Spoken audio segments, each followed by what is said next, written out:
Good morning dear students, आप सभी का मैं फिर एक बार स्वागत करता हूं मेरे साथ आज के इस लेसन में। आज हम आ पहुंचे हैं बेसिक्स ऑफ म्यूजिक सीरीज के तहत लेसन नंबर 57 पे। 57वां लेसन आज हम लेंगे और आज का जो टॉपिक है वो बहुत ही प्यारा टॉपिक है, बहुत ही मज़ेदार टॉपिक है और बहुत ही बेसिक बात है जो हमें पता होनी चाहिए।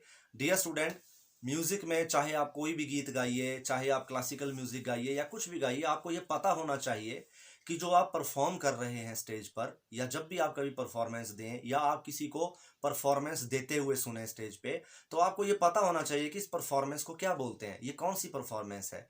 यानी आज का टॉपिक है solo performance, duet performance, trio performance या कोरस परफॉर्मेंस। इसका क्या मतलब होता है, आइए इस पे बात करते हैं। सबसे पहले मैं आपको बताता हूं सोलो परफॉर्मेंस क्या होती है। जब भी आप कभी सुनते हैं कि आज मैं स्टेज पे सोलो प्रोग्राम दूंगा, तो SOLO, सोलो। सोलो का मतलब होता है डियर स्टूडेंट्स कि जब भी कोई परफॉर्मर या कोई भी कलाकार स्टेज पे अकेले परफॉर्म करता है, उसके साथ में और कोई भी नहीं होता। ठीक है, जब वो केवल अकेला गाता है।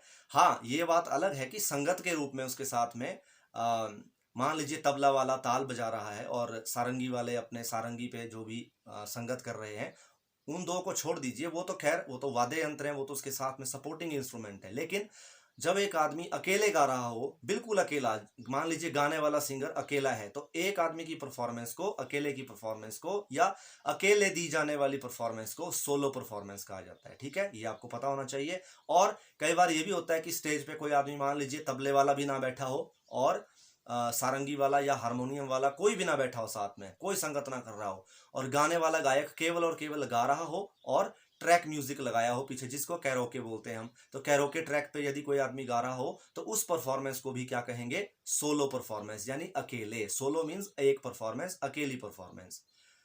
और जो मैंने आपको कहा कि तबले की संगत होती है या सारंगी की संगत होती है, हालांकि वो वाद्य यंत्र संगत में आते हैं और उस तरह से तो 3 कलाकार हो जाते हैं स्टेज पे, लेकिन वो तो संगत के सपोर्टिंग इंस्ट्रूमेंट के लिए होते हैं, लेकिन मेन फोकस तो एक ही कलाकार पे होता है ना हमेशा। यदि मान लीजिए कलाकार वहां पे 2 लोग हैं, जैसे फॉर एग्जांपल मैं आपको बताना चाहूँगा कि हमारे संगीत के बहुत बड़े जो कलाकार हैं, पंडित राजन मिश्र और साजन मिश्र जी, ये 2 हैं और 2 तरह से परफॉर्मेंस देते हैं। पहले साजन जी गाते हैं, फिर राजन जी गाते हैं, फिर कभी राजन जी गाते हैं, फिर साजन जी गाते हैं। तो इस तरह से आप क्या देखते हैं कि 2 लोग एक साथ एक टाइम पे परफॉर्म करते हैं। तो यहाँ पे ये परफॉर्मेंस क्या कहलाएगी, जब 2 लोग आपस में परफॉर्म करेंगे एक साथ एक समय पे, या मान लीजिए एक साथ एक ही समय पे परफॉर्म तो कर रहे हैं लेकिन वहां भी टर्न कर रहे हैं। मान लीजिए एक पहले गा रहा है या एक थोड़ी देर के बाद गाएगा, या अपनी अपनी टर्न पे गा रहे हैं, तब भी वो डुएट परफॉर्मेंस कही जाएगी। तो 2 की परफॉर्मेंस को क्या बोलते हैं, डुएट, DUET, डुएट परफॉर्मेंस। एक आदमी करे तो सोलो परफॉर्मेंस, 2 करें तो डुएट परफॉर्मेंस। इसी तरह से यदि 3 लोग एक साथ परफॉर्म कर रहे हो, मान लीजिए 3 सिंगर्स एक साथ गा रहे हो, वन बाय वन गाते हो या एक साथ भी गाते हो, तो उन 3 लोगों की दी गई परफॉर्मेंस को ट्रायो परफॉर्मेंस बोला जाता है, TRIO, ट्रायो। ठीक है, और जब 3 से बहुत ज्यादा लोग स्टेज पे एक साथ आ जाते हैं, मान लीजिए 3 से ज्यादा जब संख्या हो जाती है, 4 हो जाती है, 5, 6, 7, 8, 50 तक हो जाती है, तो 3 से ज्यादा जितनी भी संख्या हो जाती है उसी को हम बोलते हैं कोरस परफॉर्मेंस या ग्रुप परफॉर्मेंस। तो जो ग्रुप सॉन्ग हम स्टेज पे गाते हैं जिसमें बहुत से लोग होते हैं, आप उसके लिए कॉमन वर्ड है ग्रुप सॉन्ग या ग्रुप परफॉर्मेंस आप कह सकते हैं, या कोरस परफॉर्मेंस, यानी कि बहुत से लोगों का कोरस है। कोरस मतलब बहुत से लोगों के द्वारा एक ग्रुप में खड़े होकर के किसी गीत या किसी प्रस्तुति को प्रस्तुत करना। तो ये होती है डियर स्टूडेंट्स परफॉर्मेंसेज अलग अलग, जो हमें पता होना चाहिए। मैंने आपको पूरी तरह से डिफाइन कर दिया है। सोलो परफॉर्मेंस मींस अकेली प्रस्तुति किसी एक कलाकार के द्वारा।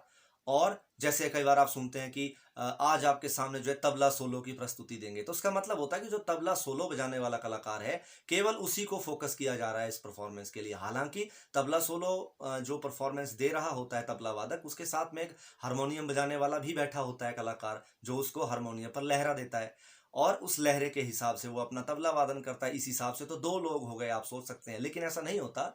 कलाकार उस वक्त एक ही गिना जाता है, क्योंकि मेन फोकस जो है, जिस कलाकार पे स्पॉटलाइट होती है, फोकस होता है, उसी परफॉर्मेंस को हम जो है गिनते हैं। तो यदि स्पॉटलाइट में एक आदमी हो तो एक ही परफॉर्मेंस यानी सोलो परफॉर्मेंस, 2 हो तो डुएट परफॉर्मेंस, और मेन फोकस मेन स्पॉटलाइट में यदि 3 लोग हैं तो ट्रायो परफॉर्मेंस, और मेन स्पॉटलाइट में यदि 3 से अधिक हैं और बहुत लोग हैं तो उसको कोरस बोलते हैं या ग्रुप सिंगिंग या ग्रुप परफॉर्मेंस बोलेंगे। ठीक है, तो ये था डियर स्टूडेंट्स हमारा एक बहुत ही प्यारा टॉपिक जिसके बारे में हमें पता होना चाहिए कि परफॉर्मेंस किस किस तरह से होती है और कितनी होती है। तो ये एक टॉपिक था, उम्मीद करता हूँ आपको समझ आया होगा और आपको ये चीज़ जो है आपकी ज्ञान को बढ़ाएगी और आपको अच्छी लगेगी। अब इसी के साथ ही आज का लेसन समाप्त करता हूँ, आपसे विदा लेता हूँ। Bye bye and have a musical day.